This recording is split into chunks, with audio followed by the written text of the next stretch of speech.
जनजातियां topic चलेगा बेटा, बातें मत करो। पीछे की क्लास में लाइट तो नहीं जल रही है ना? तो देखो, जनजातियां टॉपिक डाल लो बेटा। जनजातियां आप सब जानते हो, हमारे यहाँ पर जो एसटी है 13.5%, उसको हम क्या बोलते हैं? जनजाति बोलते हैं। इनका जो प्रतिशत है वो कितना है? स्थान कौन सा है अपना भारत में? छठा स्थान है। कौन सा स्थान है? सर्वाधिक जो जनजाति पाई जाती है, पहले आप सर्वाधिक जनजाति वाला जिला देख लो, उदयपुर जिले में पाई जाती है।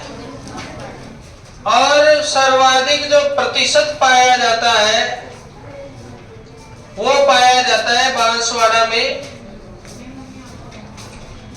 उसके अलावा जो न्यूनतम पाई जाती है जनजाति, न्यूनतम जनजाति, वो बीकानेर में पाई जाती है।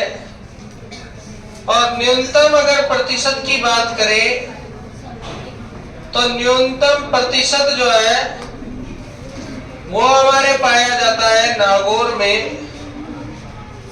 अगर हम बात करें सर्वाधिक जो संख्या है वो कौन सी जनजाति की है, तो वो मीणा जनजाति है, सबसे ज्यादा संख्या में है। अगर हम बात करें प्राचीन जनजाति कौन सी है, तो वो भील जनजाति है। और अगर हम बात करें पिछड़ी हुई जनजाति कौन सी है, तो वो सहरिया जनजाति है। सहरिया जनजाति जो है पिछड़ेपन के कारण आदिम सूची में शामिल है, इसलिए इसको आदिम जनजाति भी कहा जाता है। कौन सी जनजाति को नोट कर रहे हो क्या? तो सहरिया जनजाति कौन सी सूची में आती है बेटा? आदिम जनजाति की सूची में आती है।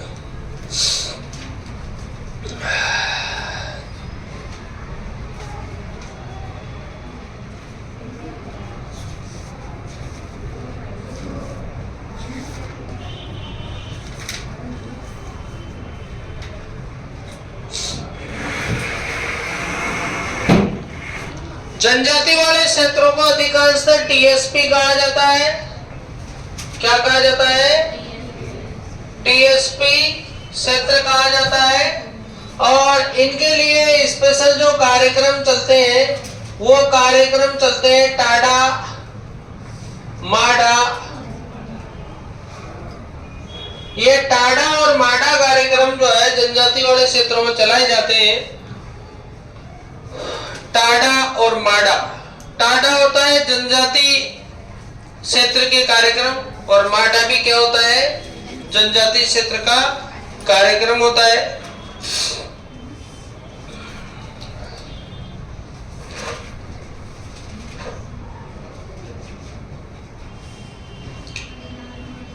भारत में हमें यहाँ पर जरूरत भी नहीं है, वैसे मध्य प्रदेश में पाई जाती है सबसे ज्यादा जनजातियां। लिख लिया आप लोगों ने? ये सब नोट कर लो फटाफट। तो बताओ जनजाति क्या होती है? जो एसटी की सूची में सरकार के द्वारा शामिल की जाती है उनको जनजाति कहते हैं। और ये आर्थिक, सामाजिक और राजनीतिक रूप से पिछड़ी हुई होती है। कौन से रूप से? आर्थिक, सामाजिक और राजनीतिक, ये तीनों प्रकार से पिछड़े हुए लोग होते हैं। अगर कोई इन तीनों रूप से समृद्ध है और वो फिर भी जनजाति में है तो ये अलग बात है। जैसे कोई कोई ऐसा वर्ग होता है हमारे देश में, उनको गलती से जनजाति बना दिया गया, तो अब वो जनजाति में है, पर अब सरकारें जो होती है वोट बैंक के रूप में काम करती है, वो उनको जो है कुछ भी छेड़छाड़ नहीं कर सकती। क्योंकि आप आज कहते हो कि हमारे देश का जो संविधान है इसमें मोदी जी के पसीने छूट जाते हैं जरा सा परिवर्तन करने में, छूटते नहीं छूटते?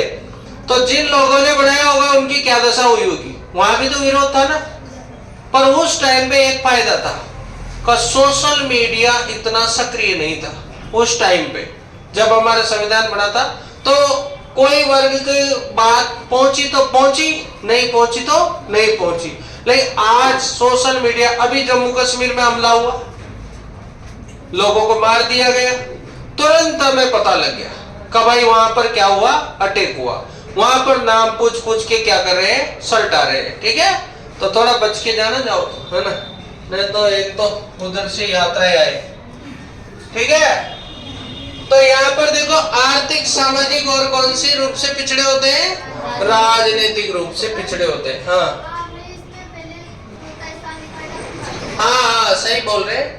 देखो इसमें हमने रिपोर्ट के आधार पर लिखवाया है तो चौथा स्थान ही है रिपोर्ट के आधार पर, लेकिन ये क्या है, एनसीईआरटी की बुकों में जो है वो छठा स्थान ही है। तो तुम्हारी रिपोर्ट नहीं आती है। अभी वीडियो का पेपर होगा ना ग्राम सेवक का, तो उनमें ये रिपोर्ट आती है ना, फर्क पड़ता है इस चीज का। तो चलिए आगे बढ़ते हैं अपन। यहाँ पर अब पढ़ते हैं अपन एक एक जनजाति को। तो आज हम 12 से शुरुआत करते हैं। नंबर 1 डालो, कंजर जनजाति। लो देखो, मैं तो मेरे गांव की तरफ से शुरू करता हूँ। कंजर जनजाति क्षेत्र कौन सा है इनका, हाड़ौती। क्षेत्र कौन सा है, व्यवसाय क्या है, व्यवसाय इनका क्या है, चोरी करना। उत्पत्ति इनकी किससे हुई है, कनंचार से। कनंचार से इनकी क्या हुई है, उत्पत्ति हुई है। इसका अर्थ क्या होता है, जंगल में घूमने वाला। रहने वाला तो नहीं, घूमने। अरे कहा ना कांजर है, ये तो कांजर है, कांजर है। कांजर क्यों कहा, जंगली है, जंगला में घूमता रहा तो कांजर है, उस कांजर कहा अपन। तो कंजर क्या होता है, जंगल में घूमने वाला।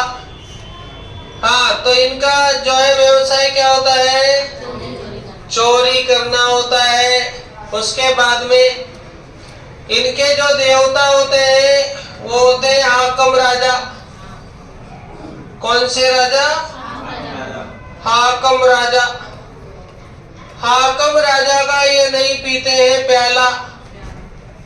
हाकम राजा के शराब का प्याला पीकर ये झूठ नहीं बोलते। कौन, कंजर जनजाति।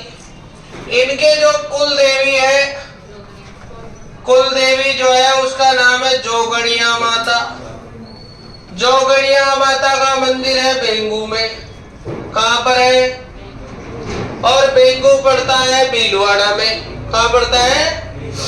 उसके बाद इनकी आराध्य देवी जो है चौथ माता है। चौथ माता का मंदिर पड़ता है बरवाड़ा में। बरवाड़ा की चौथ माता है। इसके अलावा ये हनुमान जी को भी मानते हैं। किसको मानते हैं, इसके अलावा ये जो रक्तदंती माता है, रक्तदंती माता बूंदी की, उनको भी मानते हैं। इसके अलावा इनके जो घर का जो मुखिया होता है, उस मुखिया को पटेल कहते हैं। क्या कहते हैं, इनके घरों की अनोखी विशेषता होती है। घर के पीछे बड़ा गेट होता है, पीछे बड़ा गेट होता है ताकि ये भग जाए। तो इनके आगे का गेट छोटा और पीछे का गेट कैसा होता है, बड़ा होता है। तो ये घर की इनकी अनोखी विशेषता होती है। इनकी जो लड़कियां होती है वो सुंदर होती है, ब्यूटीफुल होती है। कैसी होती है, सुंदर होती है। और ये जो लड़की का जन्म होता है तो खुशी मनाते हैं। क्या मनाते हैं, हमारे वहां का एक उदाहरण है, जब हम 10वीं में पढ़ते थे तो एक कंजर ट्रैक्टर लेके आया माल भर के गेहूं बेचने, वहां से चाचोड़ा के थे उधर।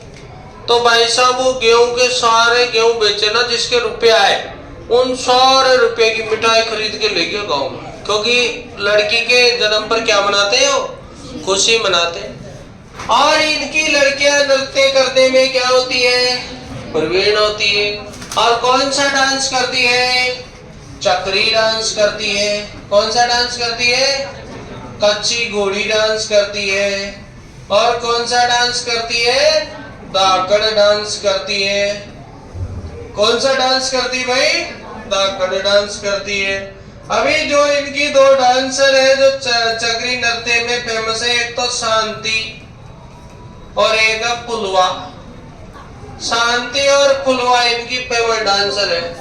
पुलंता भी है, शांति पुलवा पुलंता, है ना। तो ये बहुत बढ़िया डांसर है, ये इंग्लैंड तक डांस करे ये। उसके बाद में जो बात आती है, इनका एक वस्त्र होता है, उस वस्त्र को कहते हैं खूसनी। कौन सा वस्त्र होता है? तो ये